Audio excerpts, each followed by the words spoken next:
no, creo que no hace falta explicarlo. Siempre lo digo, se lo he dicho ya antes, pero digamos que la gente se olvida y no creo que es tan, de verdad tan natural, de modo que yo mismo lo repito ahora, que aquí no hace falta esperar preguntas, esperar turno, no hay guión. Se pierde rigor, pero se gana espontaneidad, de modo que con ese sistema podemos empezar por donde ustedes quieran. Me preguntaba al final de la película Jerónimo, que está así un poco bajo de forma, pero no hoy, sino a esta hora. Ya creo que en 5 minutos va a ponerse alto de forma. Me decía, ¿la película es inglesa? Sí, es inglesa. ¿De dónde es? Director, casi todos los actores. La novela en la que está basada es de Brian Moore y es irlandés. Por cierto, yo dije al principio, por aquello del latín y el castellano, dije que era del Concilio Vaticano II. Bueno, según la novela es el Concilio Vaticano IV, lo que pasa es que se supone que ya no se discutirá el latín en el Concilio Vaticano IV en las misas, pero eso es todo, vamos. Y dicho esto, ¿quién quiere empezar? ¿Y por dónde? Me da igual. Bueno, ya que dijiste lo de la película, yo la vi excesivamente inglesa por una razón. ¿Por qué? Efectivamente, dígame, ¿por qué? Sí, porque los ingleses son sabios, son grandes técnicos de la imagen, y entonces veo que se da un tratamiento a los católicos, como acostumbraron siempre a través de la historia, y el gran abad de la película es inglés, típicamente inglés, es el más pragmático de todos, sigue quizá la filosofía tradicional inglesa práctica, al trabajo y a la labor, que de lo demás ya se encarga el superior, y luego trata a la religión muy a la inglesa, a pesar de que al final la película pues no deja de ser una confesión de un irlandés que duda y está dentro de sus mecanismos, dentro de su creencia.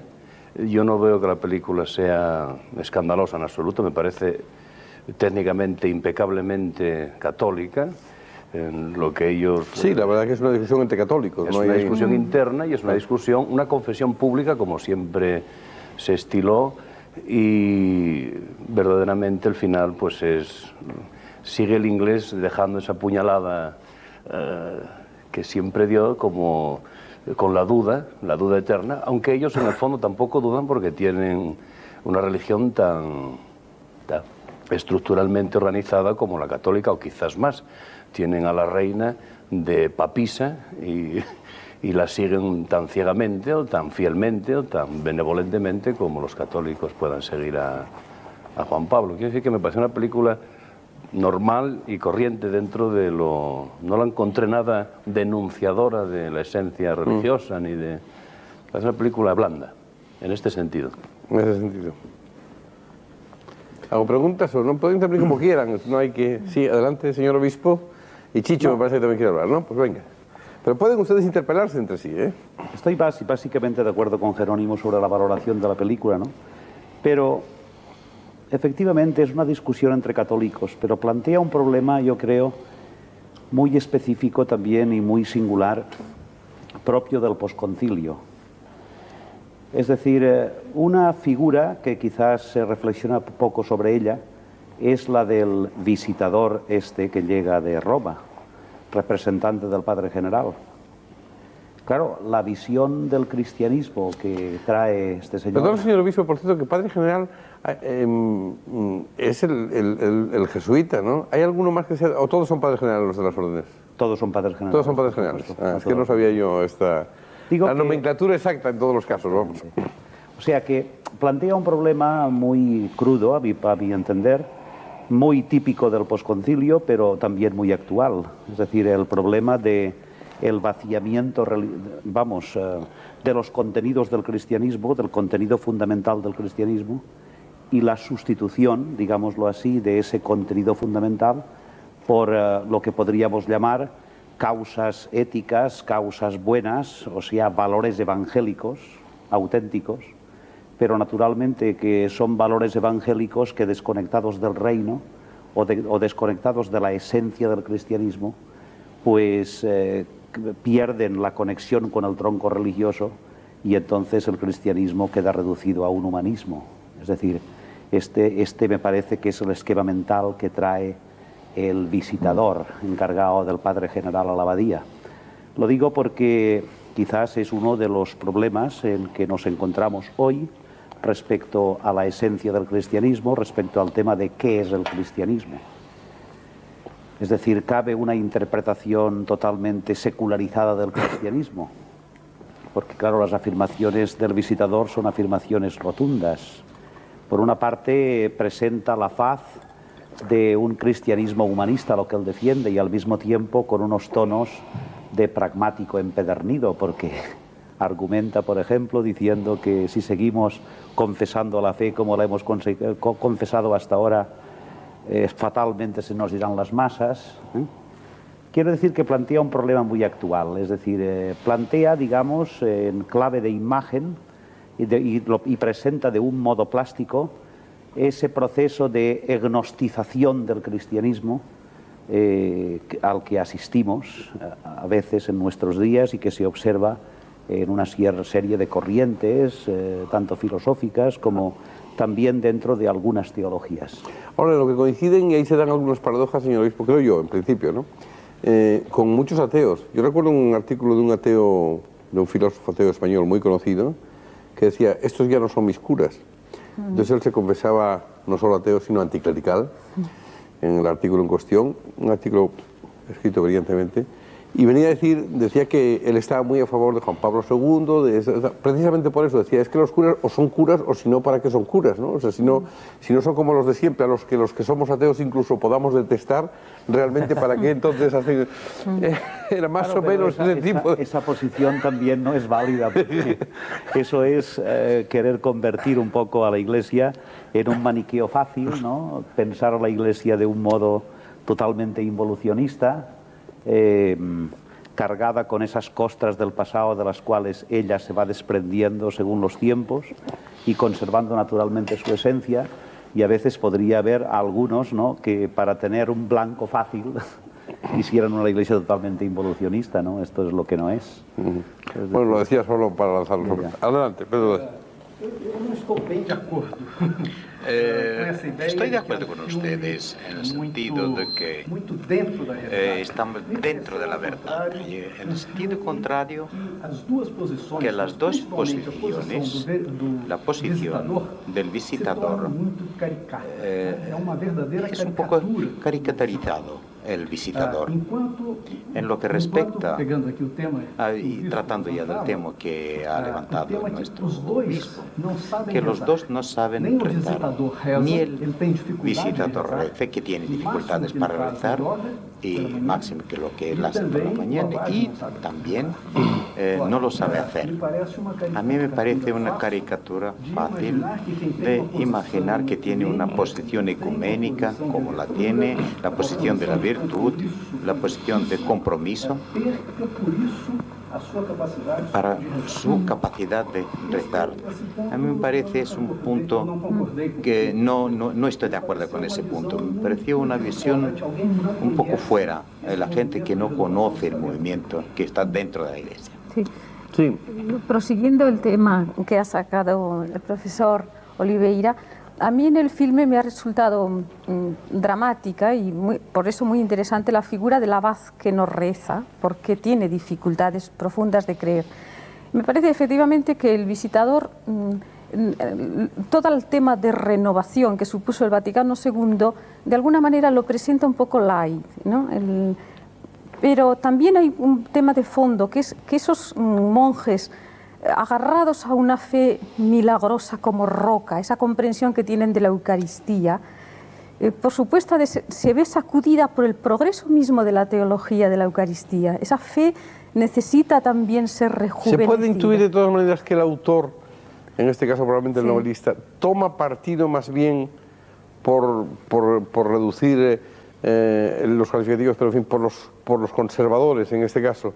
Yo no lo diría. Es decir, unos conservadores que además aceptan lo otro, pero que, porque da la impresión de que los argumentos del enviado del Vaticano son los más vacilones, ¿no? O los menos religiosos, no sé, ¿no? En cierto modo se podría decir. Lo que a mí me ha parecido percibir al final es que es el encuentro de dos hombres honrados de fondo, más allá de sus palabras y de sus posiciones. Se encuentran en su verdad de hombres, los dos. Y me parece un signo el querer rezar ya es que desear la fe, ya es un cierto atisbo de fe. A mí siempre me es muy difícil ponerle fronteras al no fe o al sí fe. Y en el abad las lágrimas le salían al final en ese intento. Y esa mirada sincera que desde del joven al viejo se han echado, se han cruzado, a mí me parecía ver que la película por lo que toma partido es por la sinceridad de dos hombres. Más allá del... Pero eso, siguiendo la argumentación del señor obispo, no sería específicamente religioso. Sería humanístico, nada más. Ahí, José Luis... ¿No? ¿O no? ¿Me equivoco? Ahí, José Luis, yo no sé si es fácil señalar la discontinuidad o la solución de continuidad. Ajá. Yo siento un enorme respeto por esas zonas de frontera que el no ya y el ya sí, ¿dónde están? Ustedes me van a parar de todas maneras que de vez en cuando diga alguna barbaridad, pero Sí. para eso están ustedes aquí, para corregirla. A ver, Henning, todos quieren hablar. Señor obispo, vamos a dejar que vayan interviniendo todos los que no han hablado y así luego ya todos han tomado contacto con la discusión. Henning, perdón. Bueno, yo tengo un sentimiento, he tenido un sentimiento un poco doble, porque hay dos niveles, hay dos personajes que se enfrentan y ambos casi se rompen, pero se encuentran al final, se llega a una trascendencia en otra fe, y a mí me recuerda a Bloch, que dijo que un buen ateo puede ser un buen cristiano y solo un buen cristiano puede ser un buen ateo. Me parece que es un pensamiento muy profundo, pero todavía estoy insatisfecho con la película, porque era una película que hemos visto en la época del existencialismo. También recordé a Camus, también recordé a Bernard Arnault, donde se ven esos problemas profundos existenciales y se procesan, pero también hay que pensar en otro nivel, y me planteo dos preguntas. Por un lado, en realidad, ¿de dónde viene que esa fe tradicional se haya ligado tanto a las formas? ¿Cómo pudo suceder que alguien diga que, bueno, si la misa no se dice en latín, entonces ya no es misa? Eso es que algo fallaba ya antes. Y esto tiene también que ver con la lengua materna. Se intentó hacer con la lengua materna, pero no se impuso. Y ese problema se habría podido solucionar de otro modo. Si durante 400 años se están montando diques y se está acumulando agua, pues no es extrañar que llegue un momento en el cual el agua rebase ese dique. La otra pregunta es por qué se plantea siempre el problema en el sentido de que aquí están los religiosos y aquí están los humanistas. ¿Por qué no se ve cuánta religiosidad hay, cuánta dedicación hay a la idea de Dios, precisamente entre aquellos que quieren avances, que quieren progresos? Porque si Dios se ha convertido en hombre, si eso realmente vale en la fe cristiana, pues me inclino por decir que los segundos, en el sentido cristiano, son más píos que los primeros. Y no lo digo personalmente en cuanto al existencialismo, pero sí creo que a nivel de las estructuras y de las formas en las que entendemos el cristianismo, creo que eso debemos tomarlo muy en serio. Pues casi le doy la palabra a Chicho y así ya todos habrán intervenido, por lo menos una vez. Pues encantado. Yo da la casualidad de que esta película, que además había visto, se relaciona bastante íntimamente con la pequeña investigación que yo, desde mi posición de no creyente, realicé sobre diversas versiones. Quería decir eso, aquí no creyentes, me parece que no creyentes que se declaren, hay dos probablemente, Jerónimo tampoco, ¿no?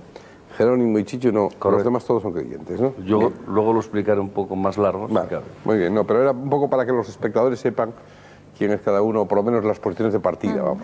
Bueno, adelante. no voy a entrar en absoluto en el fondo de la investigación, que no viene a cuento, pero sí los instrumentos de que yo me valí, porque ahí entra directamente lo del latín y el castellano, vamos, en el latín o la lengua materna en general. En España se manejan yo creo que las tres versiones de la Biblia en español que más se manejan son la Bovérica entera, la Nácar Colunga, y quizás algunas personas consulten todavía la antigua versión de Cipriano de Valera, que pasa por ser literariamente una de las mejores y de seguir con mucha exactitud a la Vulgata. Entonces yo en cierta ocasión en que estaba leyendo la Biblia, es que, debo decir, yo conozco, y quizá mucha gente también, pero no la suelo ver por ahí, aunque se han hecho reediciones, otra Biblia en español, que es la del confesor de Fernando VII, que se llamaba Felipe Escío de San Miguel, y que hizo una versión bilingüe, en la que en una página está en latín y en otra en castellano, de modo que uno puede ir siguiendo perfectamente la correspondencia con la Vulgata. Pues bien, empezando porque este hombre pues, tenía una fe tan enorme en la palabra de Dios que efectivamente tradujo la Vulgata, casi se puede decir que inventó una forma de castellano que recogiera mejor el latín.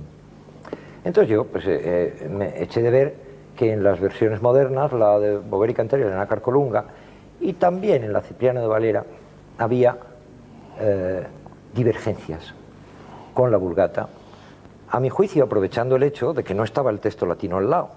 Y concretamente en las modernas de Boveri i Canteri y Nácar Colunga se remiten a menudo a los textos de los 70 que ya habían sido contemplados por San Jerónimo cuando se hizo la Vulgata. Y además, tengo que recordar que, como se decía en las antiguas ediciones de la Vulgata, todo aquel que no contemplare estos libros tal y como aparecen en la Vulgata latina antigua, sea anatema, o sea que no es una cosa de broma. Entonces yo observo ahora que la Vulgata se vende por separado, las Biblias en castellano por separado, pero no existen versiones bilingües, o al menos yo no conozco ninguna. Entonces, pues no, simplemente debo decir que, claro, el latín en parte sirve como vehículo de comunicación inicialmente entre los miembros de la propia Iglesia, pero puede ser efectivamente una incomunicación respecto de los fieles, que si no comprenden el sentido de aquello que ven, de aquello que oyen, pues no pueden saber hasta qué punto, o sea, no, en una palabra, no pueden tener motivos ni para creer ni para no creer. Esos libros están para leerlos. Entonces, me resulta curioso que Felipe Escío de San Miguel, el confesor de un déspota, por cierto, de Fernando VII, sin embargo, tuvo el valor de presentar en un lado una cosa y en el otro otra. Y tenía una fe tan inquebrantable, de modo que su fe sí era verdadera. En lo que él creía yo no lo sé, pero su fe sí era verdadera, no era esa tibieza de no querer reproducir ciertas cosas que vienen en la Vulgata porque pueden ofender la sensibilidad actual. Entonces, esto me ha recordado mucho también la posición del sacerdote moderno de la película, aunque naturalmente no comparto en absoluto esa posición, no comparto en absoluto el que él se preocupe de lo de la imagen, pero sí, o sea, las razones por las que él quiere que se diga la misa en la lengua materna. Pero sí, el hecho mismo, claro, indiscutiblemente la lengua materna, el decir la misa en la lengua materna significa un acercamiento a los fieles. Ya cada uno puede entender lo que se dice. Antiguamente, solamente las personas que sabían de antemano lo que se decía en la misa se sentían inspiradas por aquello y aquello contribuía al misterio, pero es que el misterio no está en no conocer una lengua. El misterio de la misa es muy otro. De acuerdo. Pero yo quisiera centrar un poco el título de la clave era Dios y la Iglesia. Entonces, para abandonar un poco la película en el sentido de que cualquier tipo de iglesia en general, bien sea la católica, otro tipo de creencia organizada, pues la posición mía personal de crianza cristiana, de educación europea, yo soy nacido en Asturias y entonces pues ineludiblemente la educación nuestra pues es totalmente occidental, humanista y cristiana, eso es inevitable. A mí se me bautiza, naturalmente, contra mi voluntad. Yo no podría entonces opinar sobre nada de nada cuando me bautizaron. Después bueno, tampoco cuando te inscribieron en el registro. Ahí tampoco te consultaron. Bueno, pero eso es otra conversación. Ahora estamos hablando de la creencia religiosa y los magistrados. Yo tengo una fe muy relativa también.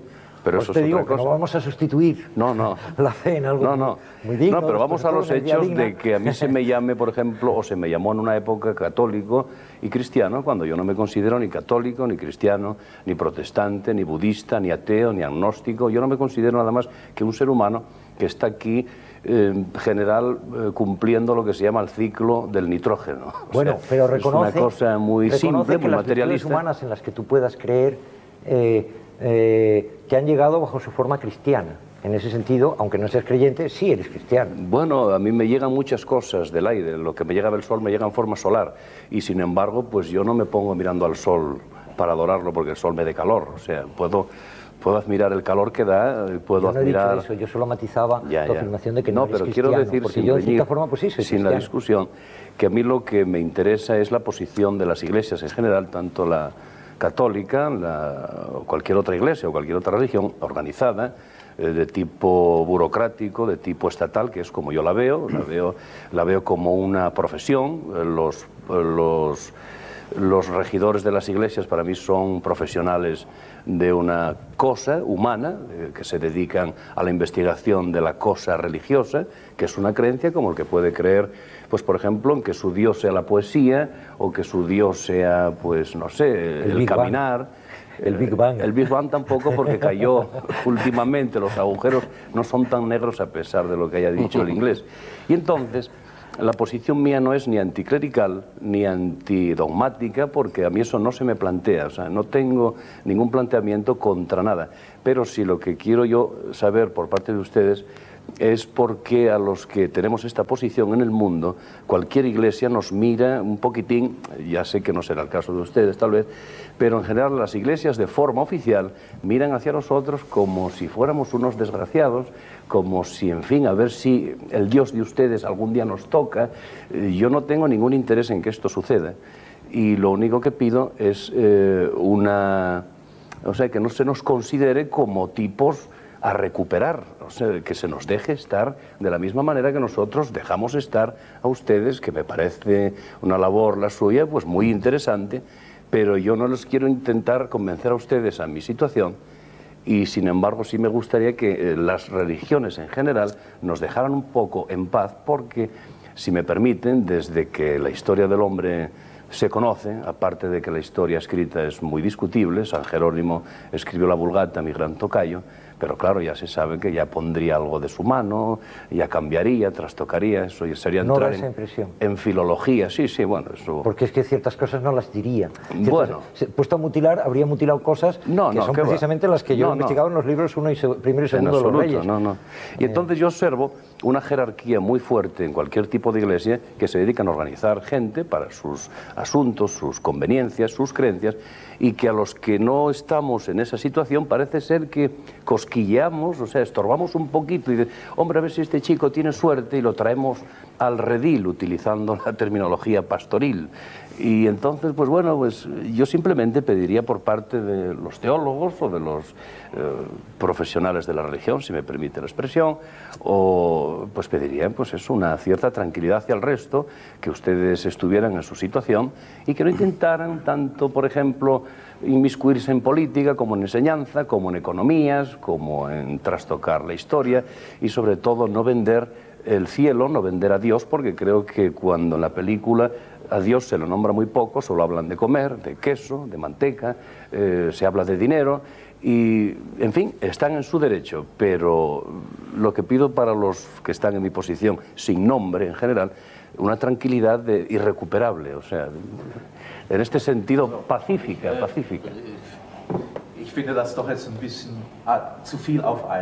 Me parece que es mucho de golpe, o sea, las cuestiones que usted ha planteado realmente son muchas y hay que distinguirlas.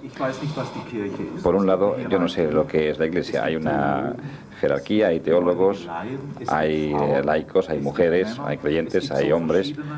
Hay muchos tipos y hay que saber quién es el destinatario. Yo estoy muy de acuerdo con mucho de lo que dices. Yo estudiaba, si no me rebaten ninguno de los expertos aquí, vamos, de los autorizados aquí para ello, yo estudiaba, cuando estudiaba de niñito, lo que aquí llamamos el catecismo de la doctrina cristiana. Yo estudié el Astete, otros estudiaron el Ripalda, y decía, la Iglesia es la comunión de los fieles cristianos cuya cabeza visible es el Papa. Eso era lo que decía que era la Iglesia. Es lo que a mí me enseñaron de niño. No sé si eso... Ahora usted, que es un señor que pasa... Sí, pero ahora es adulto y ya sabe que esa no es la opinión generalizada por la parte de la gente de la Iglesia. Yo no sé lo que pasa en España, voy a ser precavido, pero creo que en España también hay diferencias. Yo entiendo que hay un un predominio político y cultural, eso sí, pero hay un segundo punto. Yo no sé, no entiendo por qué usted no quiere conocer nuestra opinión. A mí sí me interesa su opinión. No, perdón. Su opinión sí me interesa. Si no, no estaría aquí, naturalmente. Lo que pido no es su opinión, o sea, no es que no me interese su opinión. Lo que pido es que su opinión, una vez conocida, no me sea impuesta o que no se intente... No la presión, vamos. No se me presione para que yo intente opinar como usted. Quiero decir que su opinión es interesante, como me puede interesar la jardinería en general, guardando las distancias pertinentes.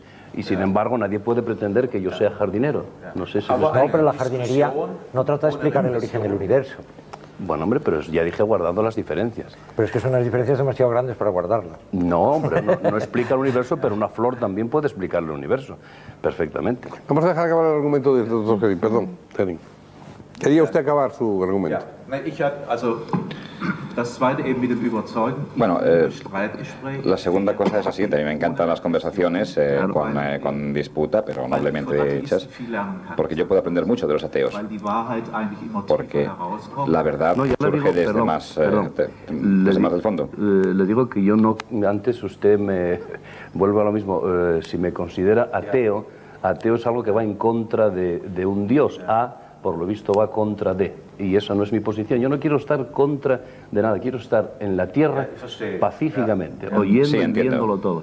Y antes usted decía que algún pensador profundo había dicho que solo un buen ateo puede ser un buen cristiano, o que solo un cristiano podría ser un buen ateo, una cosa así. Pero claro, eso a mí no me lo aplique, por favor, porque no lo voy a entender, o sea, en mi caso. O sea, lo entiendo en función de otros. Gracias. Bueno, los agnósticos tenemos el problema de que no nos podemos confesar si actuamos mal, de modo que tenemos que actuar bien todo el rato o nada, ¿no? La misma Iglesia en el Concilio Vaticano II y posteriormente en el magisterio de los distintos pontífices, tanto de Pablo VI como de Juan Pablo II, se ha insistido extraordinariamente en que la conciencia humana y la persona humana es un sagrario inviolable y por tanto que hay que respetar, es decir, la persona y la conciencia humana como algo sagrado y que por tanto nadie puede entrar ahí. Eso es doctrina de todos los días de Juan Pablo II. Bueno, pero eso lo dice... No, espérese, un momento. Perdón. Quiero decir, no, simplemente. Claro, eso es una cosa muy clara.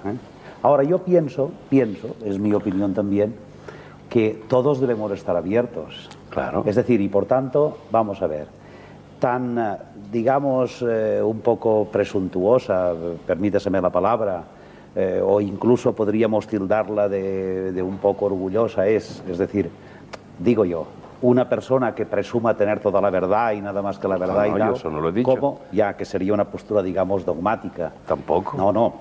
Como también quizás esa postura que podría tener alguien a lo mejor pues de tranquila y pacífica posesión del vacío, es decir, quiero decir, quizás el ser humano... Eso es el nirvana. El ser humano no es un ser, el espíritu humano, la persona humana no es radicalmente indigente, no está radicalmente necesitada y se encuentra a sí misma en el momento en que se abre, porque no tiene todo lo que necesita para ser en sí misma. Es decir, yo pienso que la persona humana lo es en verdad cuando se abre a otras instancias, cuando es capaz de entrar en comunicación, en una palabra, cuando busca. Es decir, y la Iglesia precisamente anuncia el Evangelio no solamente por el mandato positivo de Jesucristo, que le dio expresamente el mandato de anunciar el Evangelio a todas las gentes, porque el Evangelio es la salvación del mundo, dice Jesucristo,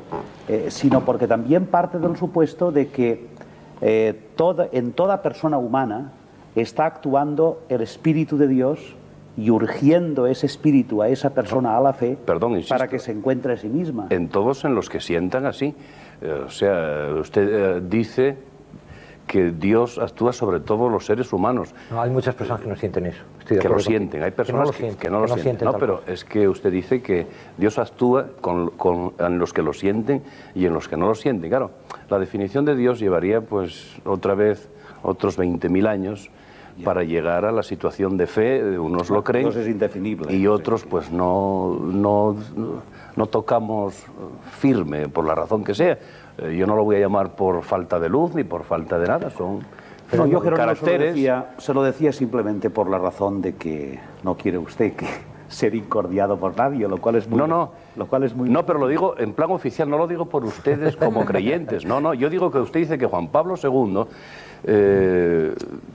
que sucedió al primero, por cierto, pues Juan Pablo II, él dirá lo que quiera. Está en su derecho. Yo lo recibo como un ser humano que habla y puede decir que respeta las conciencias de todo el mundo y la sinceridad de todo el mundo y la forma de estar en la sociedad de todo el mundo, y que la razón de cada uno y la conciencia es libre. Pero luego Juan Pablo II se inmiscuye en asuntos de tipo político o de tipo cultural o de tipo educativo, léase a base de presupuestos, léase a base de presionar a sus jerarquías y a sus bases. Yo lo encuentro excesivamente politizado. Y oír hablar de cosas trascendentes, yo no lo entiendo esa posición. A mí no me preocupa mucho porque no tengo la duda esa de si sí, de si no. Pero cuando veo a gente católicos que dicen, hombre, pero bueno, ¿cómo es posible que haya gente que representen a Dios de una forma oficial y que luego pues solo hablen de dinero, de economía, de planes de enseñanza, de jerarquía? En la película hemos visto cómo la obediencia, la disciplina casi militar es imprescindible para el funcionamiento de la Iglesia, y no se les oye hablar de verdadera profundidad religiosa, puesto que en eso están creyendo o pretendiendo inculcar en las gentes según el maestro. Y entonces, pues claro, a mí me resulta muy inaccesible entender que un papa diga una cosa y después en la práctica pues se vean otros procederes, por no hablar de otras cosas más peregrinas o más simples. Pedro así hace tiempo que quiere hablar, pero vamos a hacer una pausa antes de la programación. Inmediatamente continuamos. Un momento.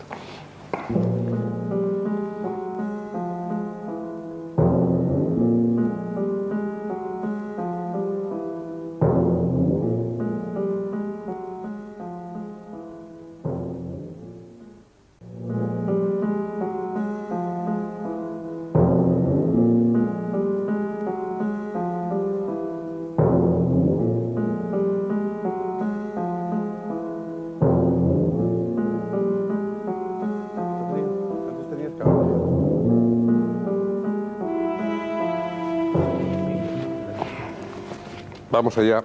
Pedro así quería hablar.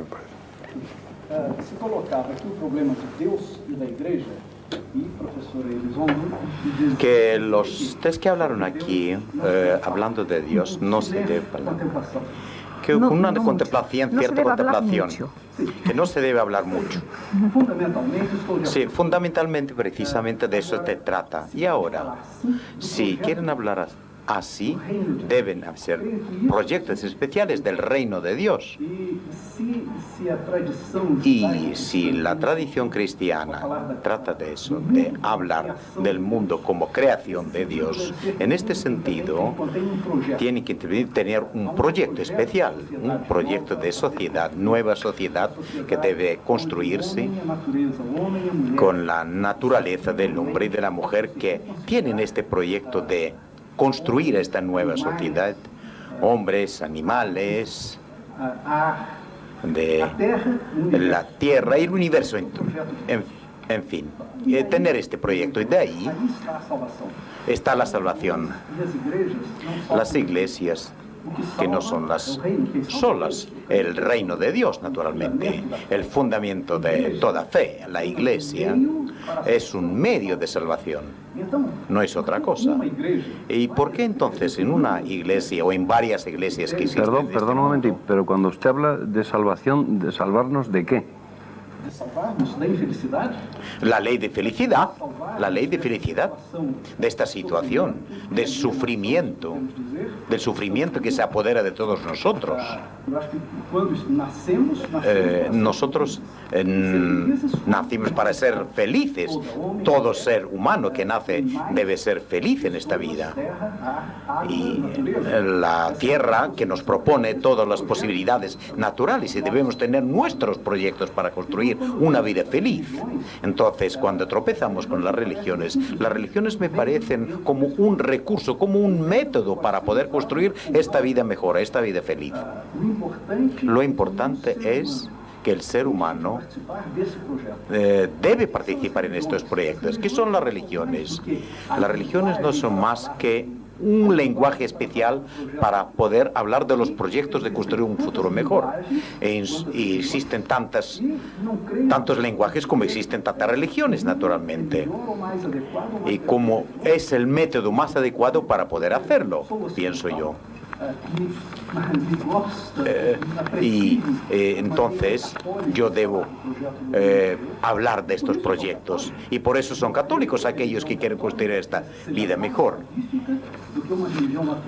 Que no solo la religión católica, hay muchas religiones africanas o alguna otra que también pueden proponerse el mismo proyecto.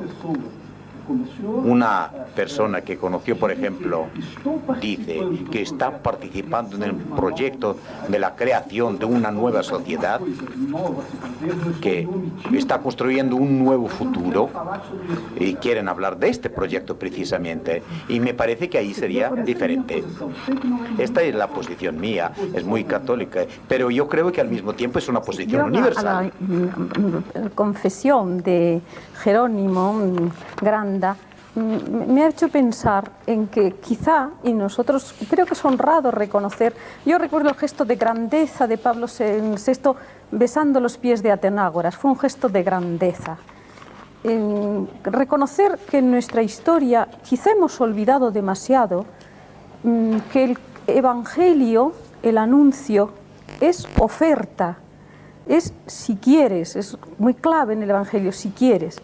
Y la oferta solo se hace reconociendo en el otro una libertad plena, su humanidad plena, su ser. Eso me parece, ese tono no se nos ha podido olvidar en la historia, y quizá el malestar que Jerónimo manifiesta ante ciertas maneras de querer ser atraídos al redil, él usaba esa palabra, obedece a ese olvido excesivo. Creo que en la posición actual, en el diálogo, al menos intentamos mostrar más, tiene todo el mundo, como no, tentaciones de tener la razón también, sería la presencia, que también libremente se nos deje estar presentes como unos más en el debate de la sociedad civil, en ese debate instaurado y continuo con que definen los sociólogos las sociedades modernas, ¿no? Son situaciones de inestabilidad continuada. Perdón. Que ahí estemos, igual que con la misma honradez nosotros o quienes, también hay una gran pluralidad en el modo de ser cristianos, aceptemos los plurales modos de estar contra o de no estar contra, de no saber si se está en contra o no, que me parece infinitos matices caben también en las posiciones que el propio Jerónimo ha querido evocar, me parece. Él decía, yo no quiero estar en contra. Pero usted me reclama el estar en la sociedad, en sitios económicos y educativos. Es que usted reclama una cosa que tienen desde siempre. Los que no tenemos esa opción somos los que estamos en minoría. Por ejemplo, no hay nadie como yo oficiando de capellán castrense en una fragata que se va a la guerra. No hay nadie como yo en las universidades, en la universidad tal vez, pero vamos, en la EGB no hay nadie impartiendo mis ideas que pueden ser como las demás.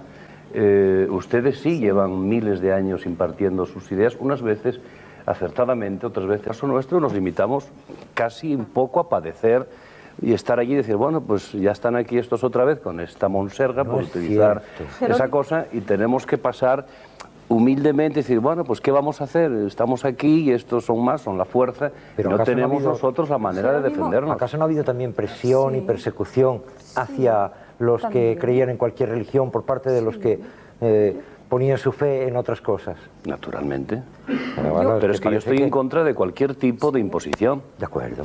Lógicamente. Yo no estaría de acuerdo, pero no sé por qué dices, habéis estado, quizá haya habido un predominio, pero en la situación actual yo creo que si algo dice un régimen democrático, con todos los defectos de lo inaugural, si quieres, a mí me parece que es que también el reconocimiento de los otros. Yo entre mis compañeros, no exactamente en la enseñanza de la Universidad Pontificia, pero entre muchos compañeros que conozco en la enseñanza, conozco personas que se expresan de un modo parecido. Sí, pero no cobran oficialmente del Estado por implantar esa enseñanza y no tienen puestos de trabajo al respecto. Mientras que la enseñanza católica y otras religiones, la judía se quiere imponer, la maometana se quiere también poner al nivel, los protestantes ya quieren sus plazas, o sea, buscan sus modos de estar ahí, mientras que los demás, los que no tenemos ningún tipo de situación religiosa oficial o del tipo que sea, pues tenemos que estar por ahí, pues a ver quién nos dice 4 palabras o tenido que taparnos del chubasco. Y entonces ustedes, cuando alguien como yo pretende decir esto, pues parece ser que queremos quemarlos a todos o que queremos hacer una revolución. No, yo en la posición mía, y como yo hay muchos en España, no lo duden, mucha gente, lo que pasa es que somos excesivamente pacíficos, somos un poco pasotas en el sentido de no preocuparnos de otra cosa que de lo nuestro. Y entonces, claro, tenemos alrededor muchos teólogos, mucho clero de muchas religiones, de tipo incluso violento, si hablamos de los integristas, que quieren imponer eso, unos dialogando elegantemente, otros menos elegantemente y otros con las armas. Y claro, eso apabulla, eso deja a la gente como yo pues indefensa totalmente. ¿Quieren hablar Henning, el señor obispo y Sánchez Velocio? ¿Quién? Henning. Vielleicht sollte Jerónimo Granda erstens sehen. Bueno, quizá deberíamos ver primero que hay muchos teólogos y muchos cristianos que opinan exactamente lo mismo que usted. Yo también creo que en este momento, y le doy totalmente la razón, en estos momentos hay unas tendencias muy fuertes en nuestra Iglesia, controlada centralmente, que utilizan todos los medios a su disposición, incluso políticos y de poder, para imponer una especie de restauración. Y creo que algunas cosas están sucediendo ahora que se llama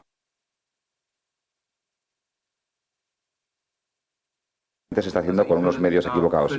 Por lo tanto, yo ahí estaría totalmente de acuerdo con usted. Eso por un lado. Ahora, otro problema es el hecho de que nuestra Iglesia todavía no ha visto en Europa hasta qué punto ha avanzado la secularización. Hubo épocas en las que la cultura era religiosa, estaba integrado, era algo obvio y evidente ser cristiano. La verdad no se podía explicar sin Dios. Y también era evidente que esta institución que defendía esto era la institución más importante. Pero esto ya no es así. Y nuestras iglesias en estos momentos no están pudiendo asumir esta nueva situación. Hay países en los que la secularización está más avanzada. En Holanda, ahí las iglesias están obligadas a trabajar en cooperación y entrar en debate con otras fuerzas sociales. No tienen ninguna otra posibilidad de sobrevivir, a pesar de que en Holanda, y esto es muy destacable, hay unos movimientos fuertemente ateos. Y sin embargo apenas hay anticlericalismo. ¿Por qué? Porque el clero ya no aparece como un poder cerrado. Y creo que ahí debemos actuar, eso debemos aprender. Aprender de esos países donde está llegando la secularización y tenemos que aprender lo antes posible a entrar en la cooperación, a actuar con cooperación y considerar a los demás hombres como personas con igualdad de derechos, porque lo que está pasando ahora es en realidad una consecuencia de lo que ya pasó en el siglo XIX, que fue que con las primeras oleadas de movilización de nuestra sociedad, la Iglesia reaccionó con la restauración de forma regresiva. Se cerraron los diques. En el Vaticano todo se ató y se dejó bien remachado. Hubo una especie de mito antimodernista. Y creo que el ser moderno todavía se considera entre muchos de nosotros como un insulto. Y creo que ahí nosotros, como teólogos, como cristianos en la Iglesia, debemos ejercer la autocrítica y por eso, bueno, acepto su crítica y vamos a aprender de ello, porque los signos de los tiempos van por ahí. Yo, discrepo un poco del doctor Herman en este caso. Y discrepo, por varias razones. Es decir, yo no creo que en la actualidad se esté produciendo un fenómeno de restauración en la acepción que usted da al término restauración. Es decir, el espectador... No, pero es que... claro... De todas maneras, yo entiendo en este caso que era una discusión un poco entre católicos. Claro, es que es diferente Claro. entre católicos que hablar Claro. con un no católico. Que él estaba hablando de evangelización desde el catolicismo. Claro. Este es el asunto. El problema es cuando viene lo de la Iglesia, es decir, lo de la presión, en una palabra. Claro. Si es solo entre católicos... No de hay- esta, de otras varias. O Sí, sea, sí, bueno, exactamente. de los judíos, Perdón, o de los Chicho quiere hablar árabes, hace o de rato y no lo los consigue. budistas. Sobre ese tema quiero yo seguir Sí, hablando. seguiremos, ahí hay tiempo, hay Sí, tiempo. es que no solo se ha de hablar aquí de la Iglesia, sino también de Dios. Entonces, algunas de las cosas que han dicho Felisa y Pedro, pues a mí me han recordado inmediatamente, porque es que, claro, esto de un Dios que no habla o del que no se puede hablar mucho, esta relación con el silencio, parece hacer más místico a Dios, pero después de todo lo retrotrae un poco a un Dios parecido al de los musulmanes, que no tiene rostro y que por eso no se puede dibujar la figura humana, porque sería pretender darle un rostro a Dios, o incluso del budismo, donde hay un Dios hay una especie de concepto vagamente panteísta, muy cercano del proyecto de Dios de que nos hablaba Pedro, que decía que no había que hablar de Dios sino de su proyecto, y que, bueno, concretamente el budismo zen, pues desde Occidente suena surrealista, porque es una especie de posibilismo y todo esto. Y en cuanto a lo que ha dicho don Manuel de las construcciones, pues efectivamente, es que yo también lo que quería haber dicho al principio, que quizá no me haya explicado bien, es que mucha gente, ese sentimiento de la fe, que a mi juicio es un sentimiento primitivo, sin que con esto quiera decir que sea verdadero o falso, que sea un sentimiento que conduzca a la verdad o no. Este sentimiento de la fe, muchas personas inconscientemente lo plasman en otras cosas, en la democracia, en la dictadura, en las armas, en el dinero, en montones de cosas. Y entonces para ese viaje no hacen falta alforjas. Para poner la fe de uno en una cosa, yo la pondría antes en algo más digno, como es natural. Eso es lo único que quiero decir. En este sentido le doy totalmente razón a don Manuel. Yo no tengo esa fe, o a lo mejor la tengo y no lo sé. A lo mejor yo en cambio tengo fe en alguna otra cosa tan imposible de demostrar como estas otras de que estamos hablando. Yo, por alusiones, Chicho, quizá quiero explicarme un poquito más.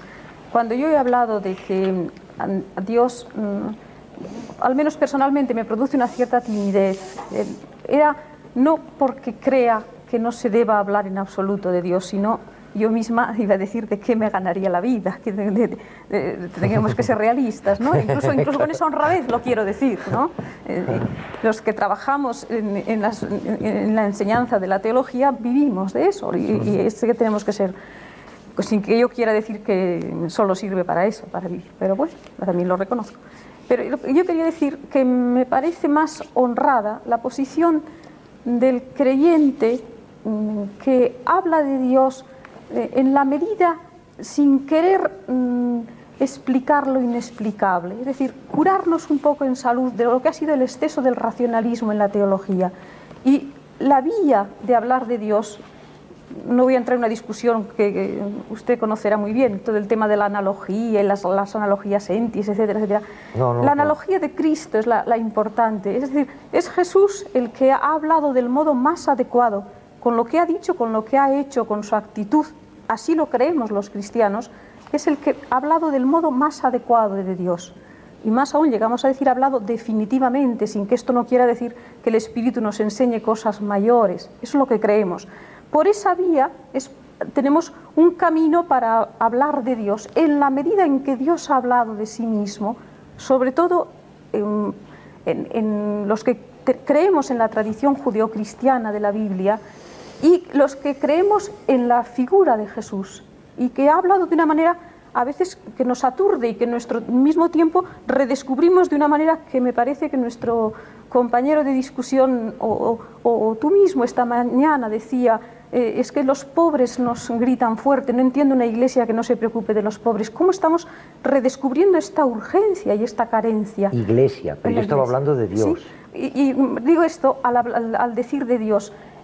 creo que el silencio le conviene, pero no el silencio perezoso o el silencio que quiera añadir misterios al misterio, sino aquí me rearía un poco a la fuerza que tiene toda una tradición teológica que después de agudizar lo más que ha podido su razón, y quien no crea en la razón, fides querens intellectum, dicen los más clásicos, ¿no? ¿Qué quiere decir? Que la fe busca la entendibilidad, busca la comprensión, la inteligibilidad. Claro. Y después de ese esfuerzo inmenso, y algunos han sido colosos en ese esfuerzo, creo que también los mismos que han sido colosos en ese esfuerzo reconocen la insuficiencia. Y el último, no me voy a remitir... Parecía que tú invitabas a aceptar esa humildad que podría ser tibieza. No, en absoluto, no en absoluto. Y por parece ejemplo, que invitabas a conformarse con la idea de que Dios después de todo resulta incognoscible cuando en principio se supone que intenta darse a conocer. No, creo que si me he expresado mal, si así pues era lo único que quería aclarar. Y entonces, con esto termino. Creo que, por ejemplo, es llamativo un testimonio como el de Rahner, un hombre cuyo prestigio